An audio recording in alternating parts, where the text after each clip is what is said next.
Iterative deepening search.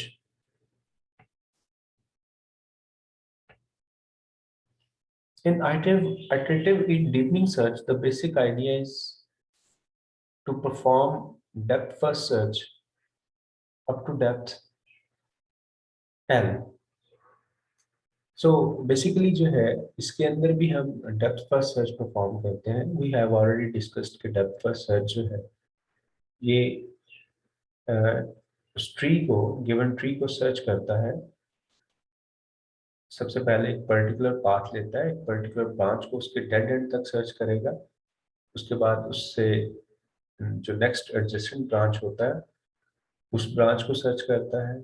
उसके बाद उससे जो नेक्स्ट एडजेसेंट पाथ है ये उसको सर्च करता है और हर पाथ को ये उसके डेड एंड तक यानी लीफ नोड तक सर्च करता है. तो आइटरेटिव डीपनिंग जो है इसके अंदर हम क्या करते हैं कि हम डेप्थ हमने डिफाइन कर दी कि एक पर्टिकुलर डेप्थ है, एक लिमिट है, बियॉन्ड दैट डेप्थ जो है वो सर्च नहीं करना.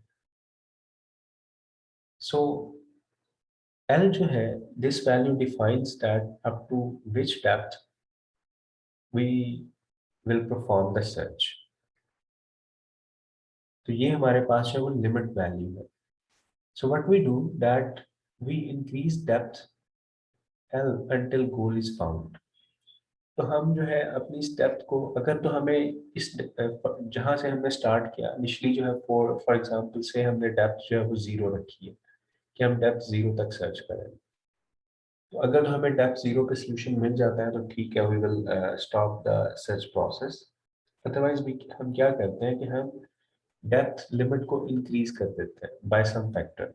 सपोज बाय वन हमने इसको इंक्रीज किया, तो अब नेक्स्ट टाइम हम डेप्थ वन तक सोल्यूशन को फाइंड करेंगे. और अगर हमें सोल्यूशन नहीं मिलेगा तो हम क्या करेंगे, हम दोबारा डेप्थ को इंक्रीज कर देंगे by the same factor, suppose by one. तो अब डेप्थ क्या होगी, टू होगी, तो हम टू डेप्थ तक जो है वो गोल को सर्च करेंगे. So this is the how the search will proceed. कि हम जो है एक इनिशियल पहले लिमिट डिफाइन करते हैं कि किस लिमिट तक हमें सर्च करना है. अगर उस लिमिट तक हमें सोल्यूशन मिल जाता है तो ठीक है, अदरवाइज जो है हम उस लिमिट को इंक्रीज कर देते हैं. हमें ये लिमिट डिफाइन करने का बेनिफिट क्या होगा. लिमिट डिफाइन करने का बेनिफिट ये है कि जो हमारा डेप्थ फर्स्ट सर्च का प्रॉब्लम है कि इनफाइनाइट पाथ के अंदर जो है हमारी सर्च जो है वो स्टक कर सकती है. It can keep moving along some infinite path. तो उस प्रॉब्लम को जो है हम रिजॉल्व कर सकते हैं बाय डिफाइनिंग अ डेप्थ लिमिट. एक लिमिट डिफाइन कर दें, उस लिमिट तक जो है हम सोल्यूशन सर्च करें. अगर सोल्यूशन नहीं मिलेगा तो हम लिमिट को इंक्रीज कर सकते हैं. So let's take an example to better explain this. Suppose ये हमारे पास एक स्टेट स्पेस है in the form of a tree. So initially जो है हमने कहा कि लिमिट जो है वो जीरो है, कि डेप्थ लिमिट जो है दैट इज जीरो. तो हमारे पास एल की वैल्यू है वो जीरो है. So this means कि हम सिर्फ डेप्थ जीरो तक सर्च करेंगे. अब if A is our start state, अगर A हमारी start state है तो obviously this node is at depth zero. तो इसका मतलब है सिर्फ इस नोड को हम चेक करेंगे क्या ये गोल नोड है. हम इससे फर्दर इसको एक्सपैंड नहीं करेंगे. हम एक्सपैंड क्यों नहीं करेंगे, बिकॉज हमारी लिमिट जीरो है कि हमने इससे बियॉन्ड जो है हमें बेशक दाओ कि देर इज अ ट्री, आगे भी नोड्स हैं इसमें ट्री में, लेकिन हम यही सपोज कर रहे हैं कि इस नोड का कोई सक्सेसर नहीं है, इसके चिल्ड्रन नहीं है. तो यहाँ तक हमारी लिमिट थी, हमने इस डेप्थ तक जितने भी नोड्स थे उनको सर्च कर लिया. तो हमने इस नोड को सर्च किया, जब इसको चेक किया तो ये गोल नोड नहीं था. So what we will do, हम लिमिट को इंक्रीज कर देंगे. नाउ सपोज हमने लिमिट वन कर दी, बाय वन हम लिमिट को इंक्रीज कर रहे हैं. व्हाट वी विल डू, हम again depth first search perform करेंगे फ्रॉम द रूट नोड.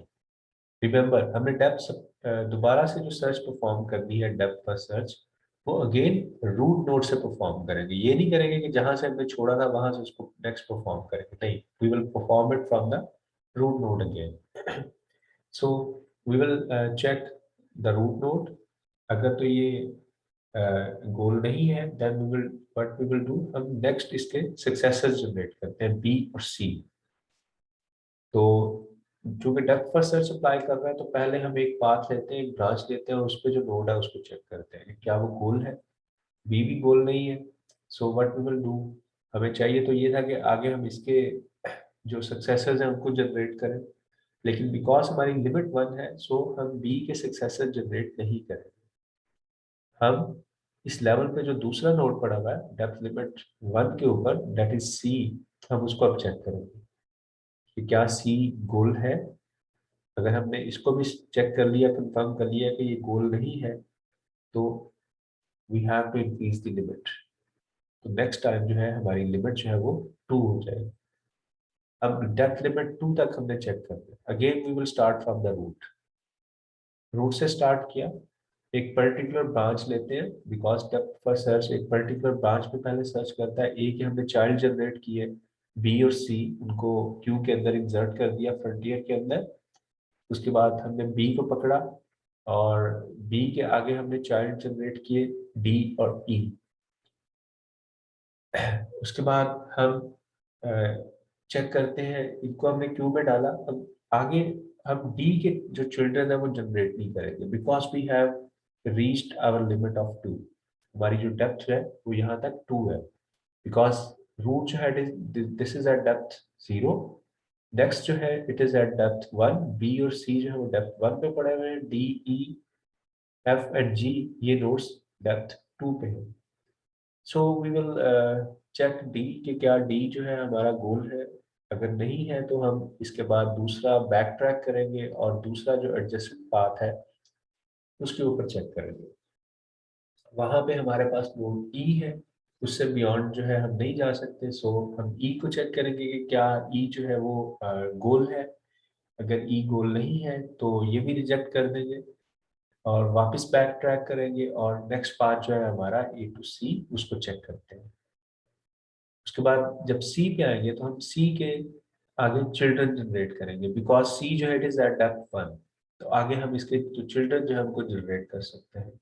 सो इसके चिल्ड्रन जो है एफ और G, they will be generated now. अब हम एफ से आगे उसके चिल्ड्रन जनरेट नहीं कर सकते because again our limit has been, we have touched our limit. So हम एफ को चेक करेंगे कि क्या ये जो है ये गोल है। जब इसको चेक कर लिया और ये गोल नहीं था, हम इसको जो है यहाँ से वापस बैक ट्रैक करेंगे और दूसरे पाथ पे चले जाएंगे जो कि सी से जी की तरफ है। जी को चेक करेंगे, अगर ये गोल नहीं है तो वी विल बैक ट्रैक और उसके बाद हम दोबारा से अपनी सर्च परफॉर्म करेंगे by increasing the limit, because हमने डेप्थ 2 तक तमाम नोड्स को चेक कर लिया और हमें अभी गोल नहीं मिला। तो यू कैन एग्जामिन दैट हम क्या कर रहे हैं कि हम डेप्थ फर्स्ट सर्च परफॉर्म कर रहे हैं in every iteration from the starting from the root node से जो है हम डेप्थ फर्स्ट सर्च परफॉर्म करना शुरू कर देते हैं। और इसका जो बिहेवियर है that is analogous to breadth first search, कि ये उस डेप्थ लिमिट तक क्या कर रही है कि तमाम नोड्स को चेक कर रही है। लाइक जब डेप्थ 1 थी तो इसने ए बी और सी को चेक किया, जब डेप्थ 2 कर दी तो इसने A B C D E F और जी इन नोड्स को चेक किया। यानी उस लिमिट तक ये तमाम जो नोड्स होते हैं ट्री के इनको चेक करती है। सो नेक्स्ट टाइम जो है when we will increase depth limit up to 3, तो अगेन उसी तरह से रूट से स्टार्ट करते हैं। एक पर्टिकुलर पाथ पकड़ेंगे लेफ्ट साइड पे जो है हमारा, और उसको जो है पहले चेक करेंगे, फिर उससे नेक्स्ट एडजेसेंट पाथ को चेक करेंगे, फिर उससे नेक्स्ट एडजेसेंट पाथ को चेक करेंगे, जिस तरह से डेप्थ फर्स्ट सर्च जो है बिहेव करती है। So let's start. ए से हमने स्टार्ट किया, उसके चिल्ड्रन जनरेट किए बी और सी। बी और सी जो है इनको हमने क्यू में डाल दिया, उसके बाद बी को उठाते हैं और आगे इसके चाइल्ड जनरेट करेंगे डी एंड ई, और इनको भी हमने क्यू में डाल दिया। ये जो ग्रे नोड्स हैं, remember these are the nodes which we have you can say checked, इनको हमने चेक कर लिया है, और these are not the goal nodes, इनको हम ऑलरेडी जो है वो एक्सपैंड कर चुके हैं। तो ग्रे नोड्स जो है ये हमारे वो नोड्स हैं व्हिच हैव बीन एक्सपैंडेड। और जो व्हाइट कलर में नोड्स आप देख रहे हो, दीज आर द नोड्स जो कि क्यू के अंदर पड़े हुए, जिनको अभी हमने एक्सपैंड नहीं किया। और जो ग्रीन कलर में नोड्स है वो नोड्स है जो अभी फ्यूचर में हम जिनको चेक करेंगे, उनको एक्सपैंड करेंगे या उनको जनरेट करेंगे। और ब्लैक नोड्स वो नोड्स हैं जो कि हम फॉरगेट कर चुके हैं, जिनको हमने चेक कर लिया और वो गोल नोड्स नहीं थे, लिहाजा हमने उनको रिजेक्ट कर दिया, उनको रिमूव कर दिया। सो जब बी को हमने एक्सपैंड किया डी और ई में, तो डी और ई जो है ये भी हम फ्रंटियर के अंदर डाल देंगे। उसके बाद नेक्स्ट हम डी को एक्सपैंड करते हैं एच और आई के अंदर, और इनको भी हम क्यू में डाल देते हैं। नेक्स्ट जब हम एच को एक्सपैंड करेंगे तो वी विल सी कि हमारी डेप्थ जो है, लिमिट जो है, इट हैज बीन अप्रोच्ड। हम इससे बियॉन्ड जो है वो एक्सपैंड नहीं कर सकते, फर्दर एक्सपेंशन जो है वो पॉसिबल नहीं है, क्योंकि डेप्थ लिमिट जो है वो हम बीट कर चुके हैं। So what we will do, हम चेक करेंगे एच जो है अगर गोल नोड नहीं नहीं है, we will reject this node, it will be turn black. और उसके बाद जो हम नेक्स्ट पाथ पे चले जाएंगे, बैक ट्रैक करेंगे एच से डी की तरफ, और डी से जो दूसरा पाथ है उसकी राइट ब्रांच जिसपे आई पड़ा हुआ है उसको चेक करेंगे। उस पाथ पे, उस पाथ पे जो है आई मिलता है हमें, आई जो है इसको हम देखेंगे ये गोल नहीं है तो इसको भी हम रिजेक्ट कर देंगे। सो ये जो है सब ट्री हमने चेक कर लिया, D E sorry D H और आई। तो these three nodes will be have been shaded black. उसके बाद डी से वापस बैक ट्रैक करेंगे बी पे, और हम दूसरे पाथ पे चले जाएंगे राइट साइड पे, बी से जो ई की तरफ है। तो ई को जब हमने एक्सपैंड किया जे और के के अंदर, और उसके बाद इनको हमने फ्रंटियर में डाल दिया, देन जब हम जे को एक्सपैंड करेंगे वी विल सी हम फर्दर नीचे नहीं जा सकते। सो जे भी गोल नहीं था, it will B turned black. उसके बाद वापस बैक ट्रैक करेंगे ई पे, और ई से नेक्स्ट पाथ पे चले जाएंगे ई की तरफ।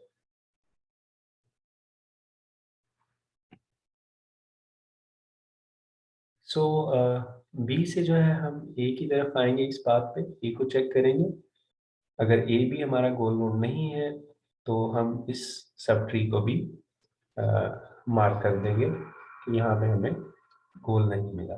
सो अब नेक्स्ट पार्ट जो है हमारा ए टू सी है, तो सी को हम एक्सपैंड करेंगे एफ और जी के अंदर। उसके बाद नेक्स्ट जो है हम एफ को एक्सपैंड करेंगे, और एफ को हमने एल और एम के अंदर एक्सपैंड किया। उससे नीचे हम फर्दर एक्सपेंशन नहीं कर सकते, एल को एक्सपैंड नहीं कर सकते, बिकॉज लिमिट जो है हम उसको अप्रोच कर चुके हैं। So it will B mark black. उसके बाद वापस बैक ट्रैक करेंगे एफ की तरफ और एम की तरफ जाएंगे उस पाथ पे। एम भी अगर हमारा गोल नहीं है तो इसको भी हम मार्क कर देंगे, और वापस बैक ट्रैक करेंगे एफ पे और एफ से सी पे, और देन नेक्स्ट पार्ट जो है हमारा सी टू जी, उस पे हम गोल चेक करेंगे। So this is how the search will proceed.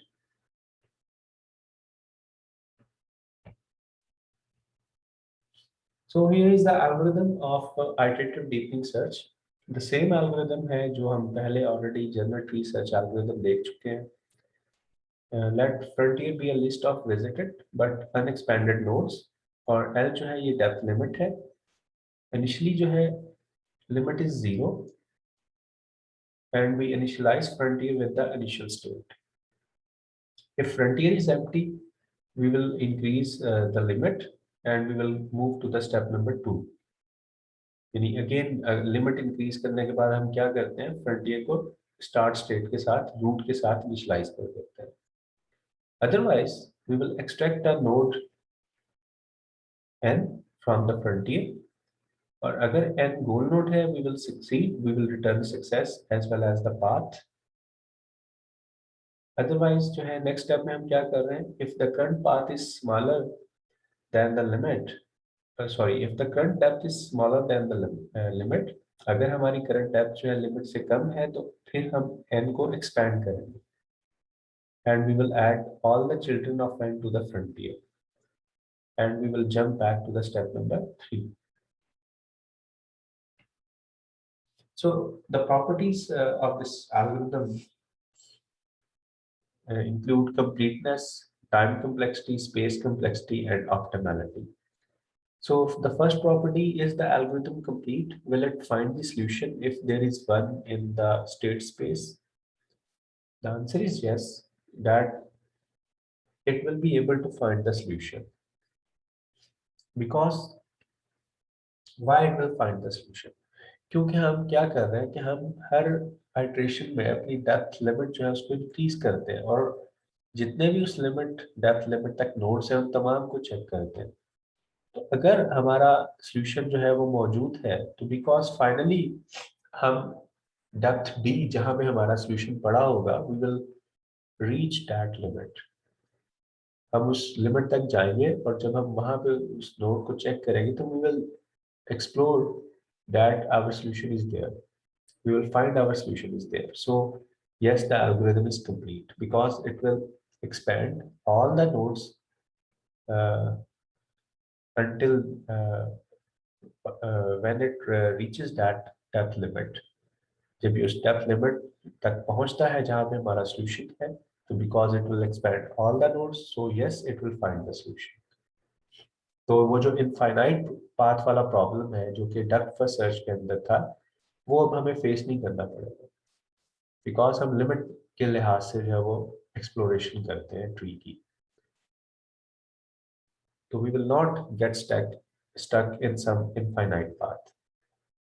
उसके बाद टाइम कम्प्लेक्सिटी है। टाइम कम्प्लेक्सिटी है कि रूट नोड जो है, how many times we will generate the root node. अगर हमारा सोल्यूशन डेप्थ डी पे पड़ा हुआ है और ब्रांचिंग फैक्टर बी है, तो रूट नोड जो है, बिकॉज हर आइट्रेशन में जब भी हम डेप्थ लिमिट इंक्रीज करते हैं, हम क्या कर रहे हैं, फिर रूट से स्टार्ट करते हैं। इट मीन्स के जो टॉप लेवल नोड्स हैं, जो कि वो नोड्स जो कि टॉप लेवल्स के ऊपर, ये टॉप डेप्थ्स के ऊपर पड़े हुए हैं,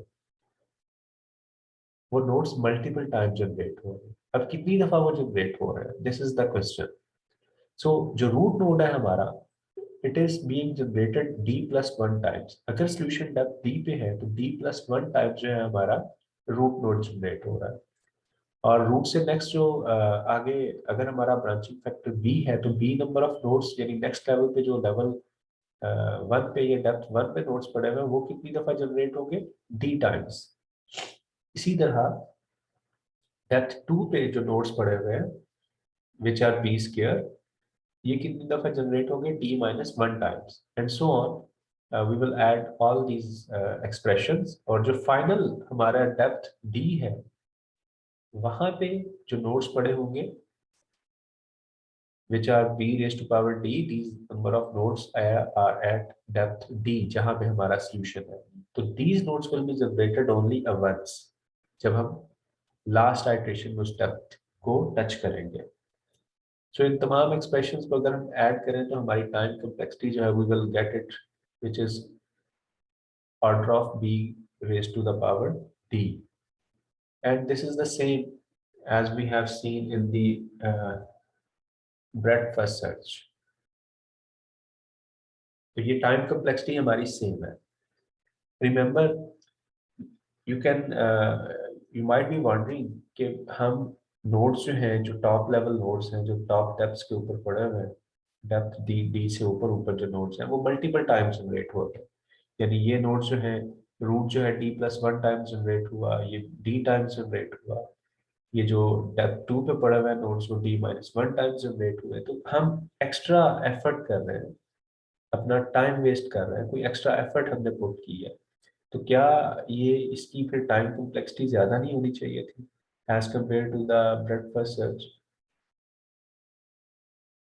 द आंसर इज कि ये जो एफर्ट हम एक्स्ट्रा हमारी हो रही है, कि जो हमने अपर नोड्स जो मल्टीपल टाइम्स जनरेट की है, वो एफर्ट इतनी ज्यादा नहीं है, वो इतना उसका उसका वेट नहीं है। क्यों? क्योंकि सबसे ज्यादा नोड जो होते हैं वो किस डेप्थ पे है, वो डी डेप्थ पे है। सबसे ज्यादा वेट आप कह लो, ये सबसे ज्यादा जो डेंसिटी है हमारे ट्री की, उसके अंदर जो नोड्स की डेंसिटी है, वो डेप्थ टी के ऊपर है। लाइक अगर हमारा से ब्रांचिंग फैक्टर जो है वो बी की वैल्यू जो है वो आप कह लो टू है, तो root is only one node. इसी तरह नेक्स्ट डेप्थ पे हमारे पास 2 नोड्स होंगे, उससे नेक्स्ट डेप्थ पे 4 नोड्स होंगे, और उससे नेक्स्ट डेप्थ पे इसी तरह आप जो है बी क्यूब जो है that will be 8 number of nodes. तो टॉप लेवल जो होते हैं ट्री के, उनके ऊपर इतने नोड्स नहीं होते।